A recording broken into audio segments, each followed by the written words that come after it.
Thank you very much, Ryan, and good morning, everyone. 7 o'clock right now as we take a look at today's top stories. And opposition parties are calling for a full public inquiry into the misuse of government airplanes.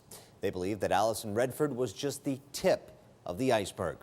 There are a number of revelations in a newly released Auditor Generals report, one of which was the use of government airplanes for partisan purposes. The report lists 3 occasions when the aircraft were used to attend PC-only functions. One such trip saw 8 ministers fly to Grand Prairie in 2012. The government claimed in the House that it was provincial business, but the report says otherwise. And now the opposition wants a full inquiry. They think the abuse runs much deeper than just one person.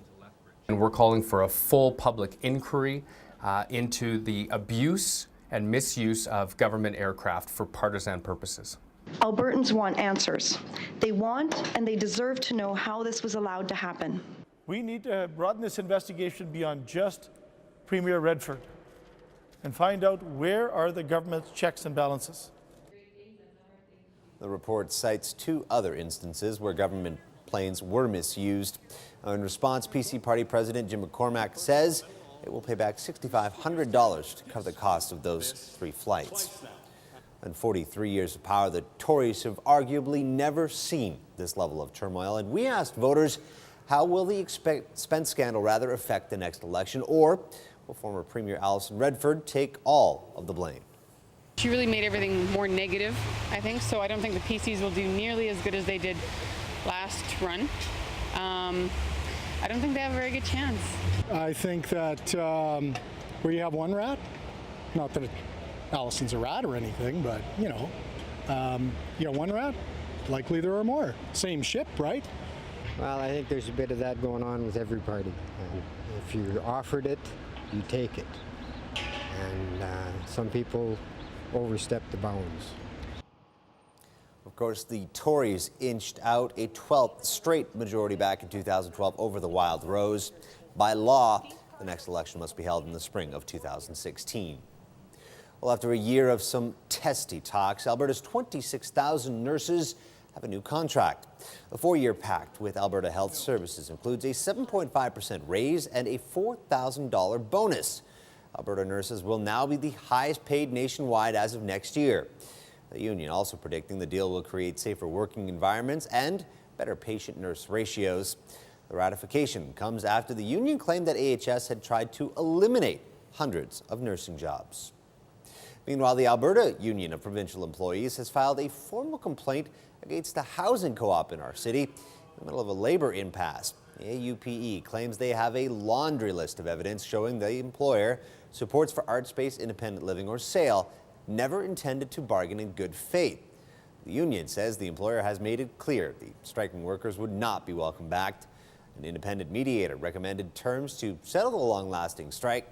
The union approved that proposal, but sale declined, citing its inability to afford any wage increase. Well, as City News first told you yesterday morning, the Ebola virus has left several Edmonton families reeling following the loss of loved ones in West Africa. Now those Edmontonians are urging others to stand up, take notice.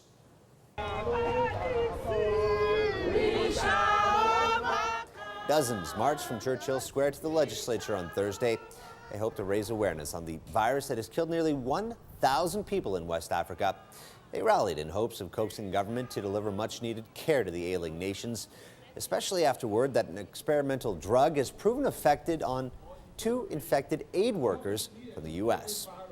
Now we are hearing that there is a possibility there will be a cure. We need that to be sent, not only be tested to American citizens, but to Africans who are actually dying from the virus right now.